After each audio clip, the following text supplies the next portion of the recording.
ही ग बघा नांदेडकर मी आहे की नाही, आता नांदेडवरून आलो आणि नांदेडवरून आल्यानंतर आहे ना आई नाही की नाही जावयाला बोलून जावयाचे लाड पुरवण्याचं जे काही परंपरा असते ते म्हणजे धोंडे, करंजा, गिरंजा आणि हे चपात्या, त्यानंतर पुरणपोळी, हे सगळं स्वयंपाक आईनं करायचं ठरवलंय.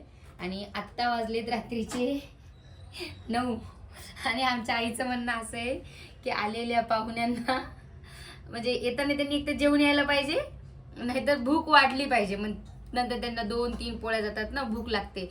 त्यासाठी आई म्हणते की लवकर लवकर जेवायला द्यायचं नाही, मग उद्या सकाळी लवकर भूक लागते. आणि जास्त पोळ्याच गेल्या पाहिजे सोयऱ्यांना म्हणून उशिरा स्वयंपाक करायचा आणि पोटभर खायला द्यायचं. त्याच्यामध्ये आई कोणत्या आंब्याचे हे रस? केशर आंबा. हा, केसर आंबा आईचा आवडता आंबा, त्या आंब्याचा रस, केशर दसेरी काहीतरी आंबा, त्याचा रस आणि मग पोळ्या आईने केल्यात तशा. आता थोड्याशा मी करायले, म्हणजे थोड्याशा म्हणण्यापेक्षा एकच, आणि आईने केल्यात. पण तरी पण तर आतापर्यंत कोणी कोणी केलंय घरी, जावयाला बोलून पाहुणचार कोण कोण केलाय. आणि त्यात माहिती आहे काही काही बायकांना सवय असते की किती नवीन वस्तू घरात आणल्या तरी असले जुने पोळपाट वापरणं. त्याच्यामध्ये हे जुगाड बघा, एक टंगडं गायब आहे याचं, आणि त्याला ठेवलाय खाली इळा लावून. आणि हे लाटणं पण शोधायला माहितीये कितीतरी वेळ लागलाय, त्याला इकडे तिकडे हुडकावं लागले. आणि ह्या अशा पद्धतीने आमच्या घरी जुगाडू पद्धतीने स्वयंपाक चालू आहे. आणि पुरणाच्या पोळ्याचा स्वयंपाक तर तुम्ही पहिला बघितलेला आहे माझा, मला येते तसा स्वयंपाक. पण मला हे दाखवायचं नाही की मला स्वयंपाक येते, पण आम्ही अशा पद्धतीने इतक्या उशिरा करतो त्याचं कारण काय ते सगळं सांगायला लागले मी.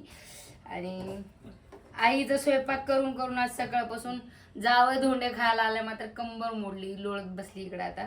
आणि जावं गायब आहे. कोणाला आणायला गेलं जावं? लेकरायला आणायला गेलं. आणि ही आता पुरणाची पोळी. आणि पुरणाची पोळी करत असताना एक काळजी घ्यायची, ती काळजी अशी की तुम्ही पीठ कमी आणि पुरण जास्त भरायचं. पहिल्याचे लोक तसे पुरणपोळ्या खात होते जेणेकरून ते असं छान होते, गोड लागते. आणि शेवटची एक चपाती जी की माझ्यासाठी असेल. आणि आमची व्हिडिओग्राफर जे आहे आजची, त्यांच्याबद्दल बोलणं अतिशय महत्वाचं आहे. कॅमेरावर खाली हलणं डुलणं जे चालतंय ना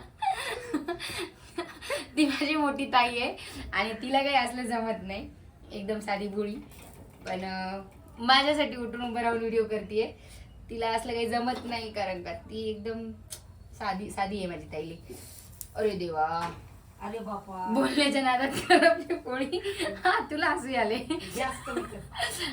गॅस जास्त झालाय, पण ठीक आहे, चलो काय होत नाही. हे ताईच खाते पोळी.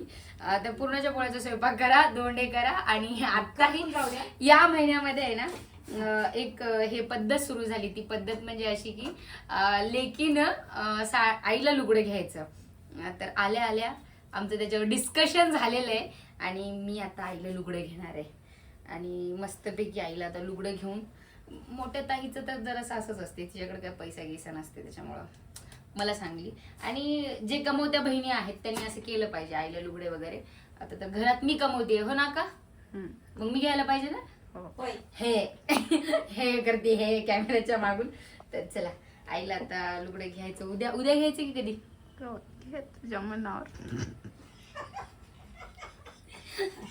कॅमेऱ्याच्या मागे इतकं कुदू हसतीये. तर चला अशा पद्धतीने थोडस कधी कधी स्वयंपाकाचे असे व्लॉग येत राहतात. बघत राहा आणि सबस्क्राईब करा. आहे तसं बोललेलं ऐकू जाते त्याच्यात, हात गळून